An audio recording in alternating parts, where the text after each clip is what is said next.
we have uncovered additional documents and information we feel it is important to share with you all. I will reiterate again, however, to you that with this new information comes more questions than answers. I will not provide an opinion on what the documents mean, nor will we release information or documents that have not been completely verified by our joint investigators. As I said, the joint investigation, again, is being conducted by LVMPD, the FBI, and the ATF, and we've been working this thing around the clock since it happened. In regards to some of the developments, I want to talk to you just a little bit about the fact that on the cell phone of our suspect, we discovered a much larger 6-page, what we're describing as a manifesto. This is in addition to the previously released 2 letters and the email that was sent to the mentioned podcast host. On this particular 6-page document, there is material that we still have not been able to work completely through with our federal partners and the Department of Defense, and some of that material may be classified, so we will not be releasing that document yet in its entirety. You will see some excerpts from that document here in just a few moments. New evidence has also emerged that this death was a suicide and that a V-bid or a car bomb was used in the incident. We'll talk a little bit about that. Of particular note, we also have clear evidence in this case now that the suspect used ChatGPT, artificial intelligence, to help plan his attack. I'd also like to note that in these documents you will see that the suspect believed he was being followed all the way from Colorado. And I want to make it clear that our suspect in this case has never had a criminal history, nor was he on the radar of the FBI or the LVMPD prior to this bombing. For some of the significant updates, I'm going to turn this over to Assistant Sheriff Dory Corrin to go through those processes. Dory? All right, good afternoon. I'm Assistant Sheriff Dory Corrin with the Las Vegas Metropolitan Police Department. I oversee our Homeland Security and Investigative Services Group. As I mentioned last time, that includes our counterterrorism unit, which is one of the key elements working this case. As the sheriff pointed out, we have a few developments, one on the video analysis and the video evidence that we've recovered, the other is on the physical evidence that we recovered from the vehicle, and finally the digital forensics. So I'll begin with the video analysis. We now have video footage that we're able to confirm that the suspect did prepare and stage for his planned attack. You'll see the suspect here in the video. He'll end up pulling out a can of racing fuel from the back of the vehicle, and then he'll start pouring that racing fuel onto the back where there's contents of explosive materials. You'll see that in just a moment here. It's a white can. We did recover that can from the vehicle and did confirm that it was racing fuel. In addition to this video, after you see him pouring it, you're going to see as the vehicle drives away, you'll end up seeing fuel leaking from the vehicle, which is consistent with what you're seeing him pour. So he'll seal the vehicle right here, and then he'll start driving off, and you'll start seeing traces of fuel that's dripping from the back of the vehicle. You'll see other parts here, and you guys can take a closer look after the fact too to try to see the dark spots versus the spots that were dry before. In addition to this video, we also have additional evidence that includes showing that the vehicle was leaking upon his arrival to Trump Towers. So in just a moment here, you'll start seeing right there, you'll see a trail of liquid falling from the back of the vehicle. And you'll see a before and after comparison in just a moment of the valet right before he drives onto the valet area and after, which will show you the fuel leaking from the vehicle. The other thing is there's a video here that we're going to show you that will show that his hands are on the steering wheel as he's driving up to the valet. There was some conversation about whether the vehicle was in self-driving mode. We've already addressed that in terms of the technical data that we collected, but also you can see that his hands are on the steering wheel as he's pulling up. And then finally, we're going to show a video here, and ATF will elaborate on this a little further in their briefing. And that occurs frame by frame. You'll see an initial flash prior to the larger explosion. So we'll pause right there. That's the initial flash that happens right before the large explosion. You're going to see a still in a moment. Right there's the initial flash. And then following that is the large explosion. The other thing that you're seeing circled in red there is we believe fumes from all of the racing fuel that was poured inside the vehicle and on the back, it ignited first, which is consistent with the briefing that you're going to get from the ATF on how the actual explosive materials were ignited. The next area I want to talk about briefly is the physical evidence recovered from the vehicle. There were 3 cart casings, .50 caliber expended cart casings that were recovered. You can see images from the forensics there. What's very important about these cart casings in terms of what happened in that vehicle, 2 of the cart casings had primers that were burned out due to the intense heat. This is consistent with the type of explosion that we believe occurred, and again, ATF will expand a little bit more on that.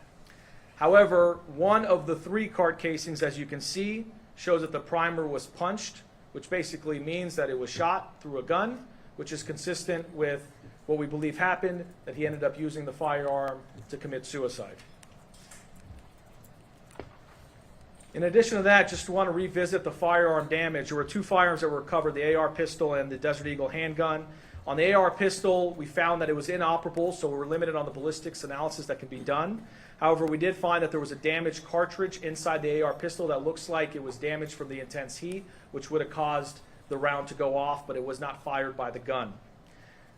Secondly, the Desert Eagle handgun, when we did the forensic analysis on that, we did find that there was 1 unfired cartridge inside of the firearm, which is consistent with the firearm having been discharged and the reload happening, putting another bullet into the chamber. The other area, just very quickly on the explosives, our lab did do some tests and they did confirm the presence of ammonium nitrate and aluminum.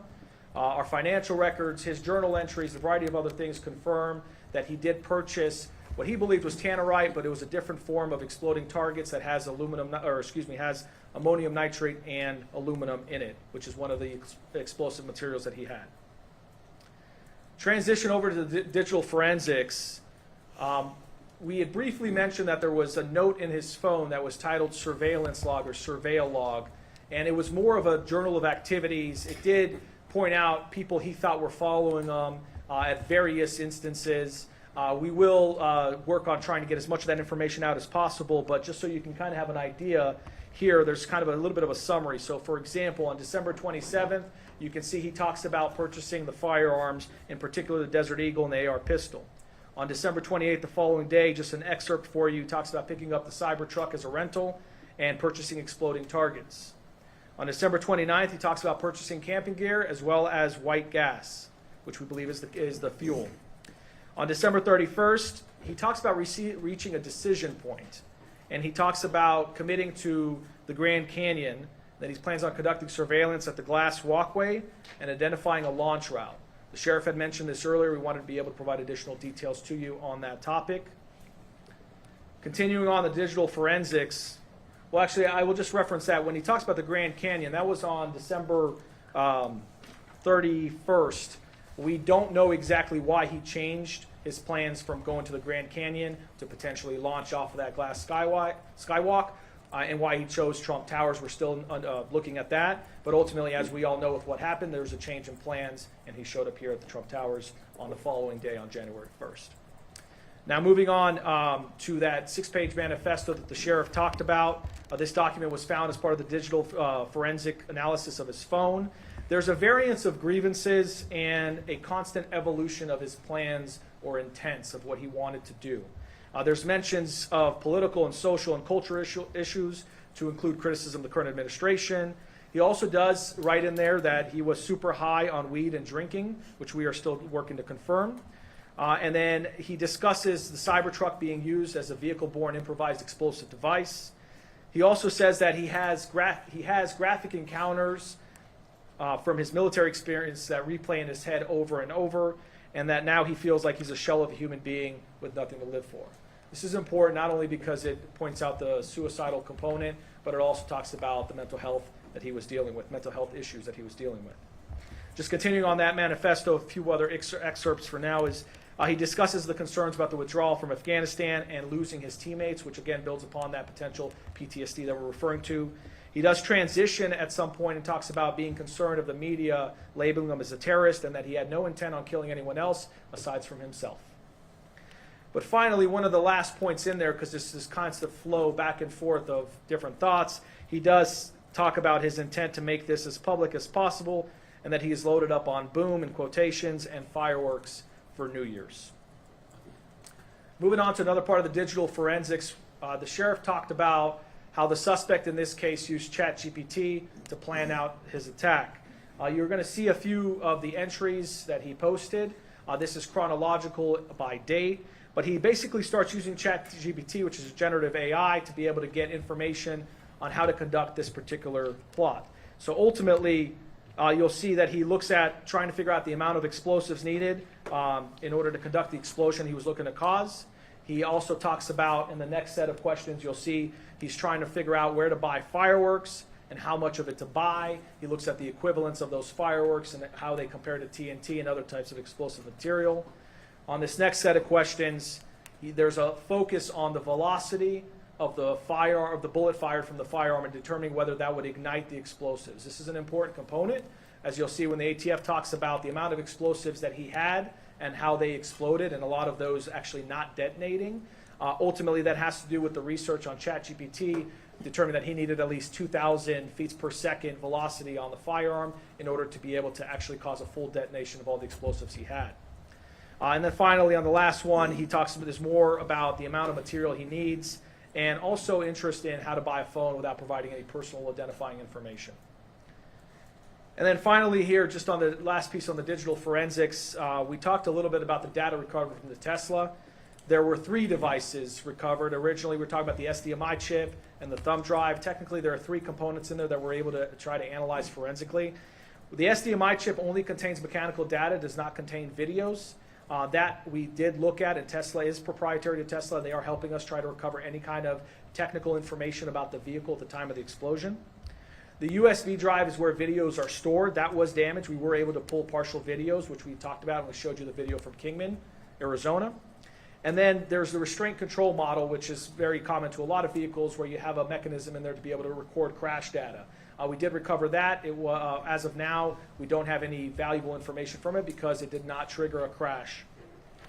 But most importantly, there's been conversation about in-cabin video and why don't we have video that shows exactly what happened inside the vehicle. As described to us from Tesla, the in-cabin video only records when you're in full self-driving mode, and it does not save that data. So it actually is just a live recording that basically happens to alarm the driver if they're falling asleep or something like that while it's in full self-driving mode. We know through the forensic analysis and through the work with Tesla that the vehicle was not in self-driving mode, so this feature would not have been activated, which is why we don't have video footage of the in-cabin activity. With that said, I'd like to transition to our partners. Both the FBI and ATF have been instrumental, and as the sheriff pointed out, it's been a collaborative effort that also expands to a variety of other partners who have helped us along the way. I'll turn it over to ATF Assistant Special Agent Kenny Cooper to go into the explosives.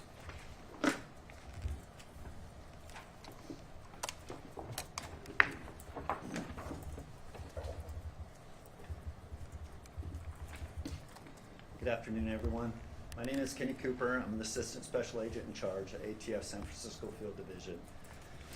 One of the main goals of ATF in this investigation is to provide an assessment of the design, construction, and the effects of this explosive event. Our preliminary assessment includes the following. An explosion did occur with up to 60 plus pounds of pyrotechnic material. This is an explosion and not a detonation. At this time, there has been no purchase records or physical evidence recovered from the scene that indicate any type of remote control, remote detonation, or sophisticated timed initiation system was used. The initial explosion is a fuel-air explosion. It in turn ignites the fireworks and other explosive materials that were inside the Cybertruck. The evidence supports and suggests a large portion of almost 20 gallons of fuel were poured over the fireworks and the explosive materials that were inside the cargo compartments of the Cybertruck. To date, our national response team experts have been able to calculate a minimum net explosive weight of 60.2 pounds of explosive material. This material is a combination of exploding targets, smokeless powder, consumer fireworks, and other aerial shells. This explosion was enhanced by Coleman fuel VP Racing Fuel, MSR Super Fuel, and 70 pounds of Eagle Magnum lead shot, essentially bird shot. The estimated 60.2 pounds of explosive weight is a minimum amount of purchase based on purchase records and the residue that remained from the event. That true total could be much higher. In fact, we still have investigative leads as far as the purchase material that once we have those calculations will change. The initiating flame to these explosives could have been from several possible sources and cannot be confirmed or eliminated at this point of this investigation. Due to the near simultaneous fatal gunshot, fatal gunshot, and device initiation, it is possible that the muzzle flash alone was an initiation source to the fuel air explosion. Other possibilities that cannot be ruled out and could include something as simple as the suspect lighting a flame source just prior to pulling the trigger of the semi-automatic pistol. Also, there's remnants and evidence that there was hobby fuse strung basically from the front of the compartment to the rear. That hobby fuse the way that we found it, could absolutely be an ignition source to the fuel air explosion. And the third possibility that we're not ruling out, and we have to continue to work with Tesla in the forensic download of the information from the vehicle, is a potential of an electrical short within the vehicle. And that electrical short could result in the ignition of the flammable vapors. This was kind of covered really well before, but just to draw some attention to the video evidence, if you can go to like the very first frame you just had right there. So that initial flash point is consistent with the area of the driver that was found in that vehicle and the self-inflicted gunshot wound. That is consistent from our belief that muzzle flash alone could initiate this fuel air explosion. And then this view is a little bit forward. That's initially the second frame as we progress through that. That visual just visually characterizes exactly what a fuel air explosion is as it propagates from the initial ignition and eventually moves throughout the vehicle. The flame there on the seam of the door just further verifies that fluid was poured throughout that vehicle and is dripping from that vehicle as he rolls up, and that vapors from that is all starting to ignite. Even though this goes fast as it's played through, in orders of magnitude, this is much slower than a detonation of high explosives. And then as you continue through, it just shows the destruction of that vehicle, and a full thermal event occurs after that. It is important to note that the consumer fireworks are designed specifically to not mass detonate. This limited the explosive effects, resulting in a deflagration versus a detonation of the materials. In other words, the fire that resulted from the fuel air explosion essentially just lit the fireworks located throughout the Cybertruck, and they functioned as they are designed. And then final point that I want to make a point of, the volume of lead shot, 75 pounds of purchased birdshot, is indicative of an attempt to weaponize the device over and above the explosive and incendiary effects. So we do know, as a matter of fact, that the results of this explosion could be much greater. Is there any other points you wanted to cover, Sheriff? Thank you.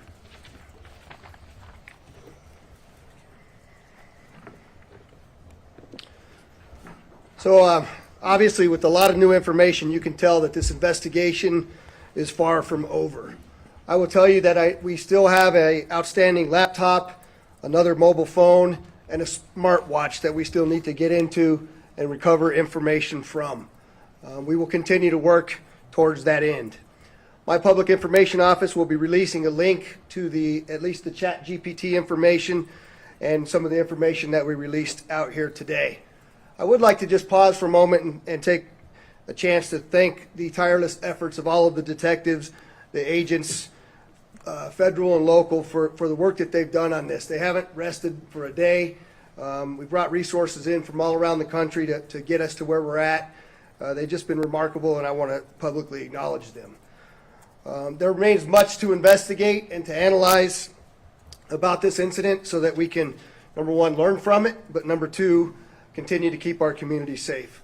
With that, I'll take a few questions. If you please don't mind identifying yourself and who you're with. David. Thank you for taking my question. David Charms, KLAS. You guys have been careful not to talk about how he built what he built. Is it concerning that he was able to use ChatGPT to ask and get an answer and be successful? So the question is it concerning to us that he was able to use ChatGPT to get an answer on how to build some of what he did? I would answer that question by telling you that we knew that AI was going to change the game at some point or another in really all of our lives. And certainly, I think this is the first incidents that I'm aware of on U.S. soil where ChatGPT is utilized to help an individual build a particular device, to learn information all across the country as they're moving forward. And so absolutely, it's a concerning moment for us, but it's also goes back to my last point that it's instructive to us, right? It's instructive to us across this great country of ours to share with other law enforcement and other entities about what it is that we know and how it is that we know it, which is exactly why I'm going back to releasing the information. When we know that we're not going to compromise sources and methods of the way information is obtained, we have been leaning forward in releasing every single document that we possibly can, and we will do that as long as it doesn't endanger anybody's lives moving forward. So we'll continue to do that, but yes, 100%, I think the ChatGPT was a game changer for us here. And I'm sorry, right? Hi, Kristen from News Hi, Kristen. 3. We see the video of him pouring that gasoline all over the Cybertruck. Where exactly was that? I know you gave us a rough idea of where he stopped. So where was that in Las Vegas? And was that fuel purchased here in Las Vegas, or was that along the drive coming here? So the question is where specifically on the video that we showed that he was pouring the gas into the back of the truck. I'm sorry, the second part again. And was that fuel purchased here in Right. Vegas, or did he bring it in among the other ammunition and fireworks that he purchased along? And was the vehicle or the gasoline purchased here in Las Vegas? We believe that this was purchased along his route on the way out here. We're continuing to look at all the places that he stopped to actually purchase both the birdshot and the other things that were mentioned as to being in the back of the vehicle. So not 100% confirmation yet, but that video was taken from a parking lot at Flamingo and Koval. It took us a little while to get to the video to be able to zoom in on where it was at, but our digital forensics lab was able to actually get to that video, enhance it enough so that we could see specifically what was going on. We knew we possibly had that, but it just took a while for us to get to where we're at. Did any witnesses see him pouring that gasoline on the truck there? We don't have any of that.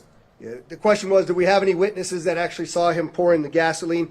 I can tell you could see he's in the corner there. We have not yet found anybody in the community that witnessed the pouring of that fuel into the Cybertruck, but if there's anybody that out there saw that, please contact us. We do need that information.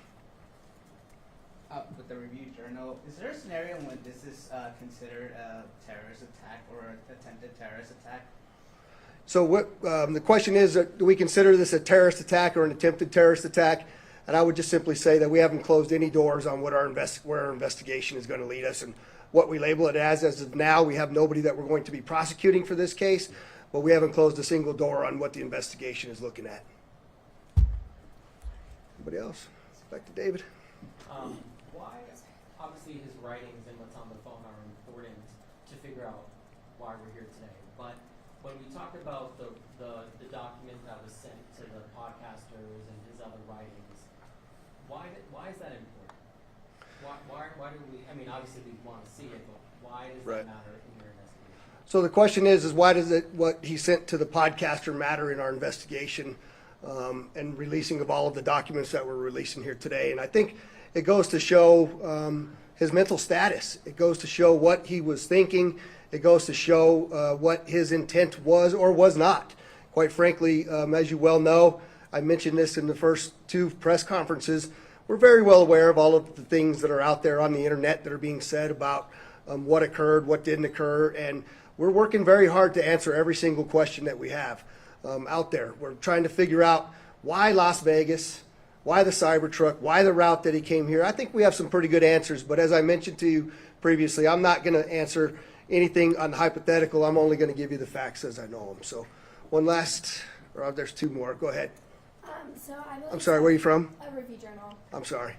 Special Agent Cooper mentioned that the result of this explosion could have been much greater, but we also see him writing that he had no intent to harm anyone but himself.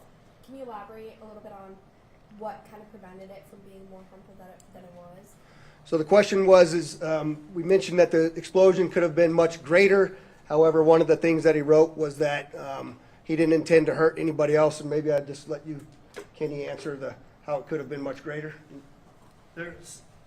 So our initial findings of 60+ pounds of explosive material, if he was to achieve a high order detonation of that, it would have been a significantly different blast. So whether he failed to achieve that mission, whether he backed out of that and went more to just a suicide, like those are hypotheticals we can't get inside his head to answer. We just know factually he had enough material in that vehicle that if a high detonation occurred, it would have been a significant different blast. You say that, I don't think we really understand what high detonation means. So when you talk about that, you mean like if it had been hooked up, we don't know how bombs work. So what does that mean? So essentially an explosion, there's kind of 2 categories of explosion. A detonation, we're talking about feet per second in science. Typically 3,000 feet per second to initiate a blast sequence, kind of putting it in layman's term, to essentially boost an explosion to a different level. This was deflagration. So the material essentially burned in a pattern, still reaching an explosion and still appearing to be extremely fast. But it's a much slower release of energy in explosion versus a detonation. Also, once you achieve a detonation, those materials react chemically different, and they essentially explode with much greater force. So you're saying the theory that he either lit a match or the muzzle was what set it off was a low energy source versus something else, correct? No, I didn't do well in science. You're basically saying that there wasn't anything, there wasn't a remote, there wasn't anything that quote unquote detonated it. It just happened to go off and you were figuring out how it went off, whether it was the gun that ignited it, right, from the The release of the charge of the gun. yeah, from the discharge of the gun, we see that blast coming out. Right. Or it was, like you said, a match, potentially. Right. Right? So, to achieve a detonation, like military-grade det cord, explosive blasting caps, things that are used in commercial explosive operations or military operations, there's no evidence that any type of those items existed in this. So the other capability that existed here is the exploding targets. If he was able to shoot that, and people know this, they purchase this lawfully, they go out and they shoot those exploding targets with a rifle round that it's traveling at more than 2,000 feet per second, that causes the detonation. Does that make sense? The explosion of that exploding target. Did that answer your question? So in essence, he had the material there, the exploding targets. If that was shot with a rifle round, it would have had a detonation versus a deflagration effect. But instead, fire went over the targets, which is why they did. Fire initiated the vapors, causing a fuel-air vapor explosion. Okay. I do have one more question, and it's just about the ChatGPT angle. Elizabeth, I think we're with Jail 13. Hi. I know that you mentioned that he hadn't been flagged by the FBI or by Metro in the past, but given the fact that AI is something that a lot of people use, was there an opportunity for that to maybe have been flagged by an agency and possibly prevent this from happening, or is the technology just not trackable and traceable in that way? Yeah, the question is should we have been able to track the fact that he was using AI for what he used it for? And I don't think that capability exists as we sit here today. Kristen, I know you had one last. This will be the last one. Okay, this is about for the FBI because the chat online and everywhere, including that manifesto that was sent to the podcast, is saying he was trying to send a message about war crimes that allegedly happened. I know you had also mentioned that there are parts of the document that you're unable to release due to the Department of Defense saying that there's maybe some classified information. So is there any validity to what he said in that initial email out to the podcast? Yeah, so the question is there any validity to what he put into the initial email that he had sent out to the podcast? And I can't tell you the answer to that question at this point. There's a number of, I'm sorry? Can the FBI? Would you want to comment on it? Spencer Evans, Special Agent in charge of the FBI's Las Vegas division. In terms of a question about the validity of what Leibelsberger put out to the public, either in the two-page manifesto or additional documentation we're discovering, we're not speaking to the content. I can say, as Sheriff Corrin described and others, it runs the gamut. I mean, he's talking about feeling that he was, surveilled, guilt. You can tell there's, some anguish there, some frustration with the government. I mean, there's a whole host of things. So we haven't gotten into, what's legitimate, what's not. The only thing that, out of an abundance of caution, in as much as there's Department of Defense equities that speak to sources and methods or something else that would endanger folks overseas, that's not being released. But beyond that, we haven't vetted any of his writings to determine, what's legitimate and what was in his own head. Including whatever happened in 2019? Yeah, including, he alleges a variety of things, and we haven't gotten into the weeds on any of that. Confirm that that podcast email is him. Yeah, so we have confirmed that the document that he sent to the podcast, we know that he was the one that sent that document. That's correct. All right. Again, thank you all for coming. We appreciate you getting this information out. Thanks.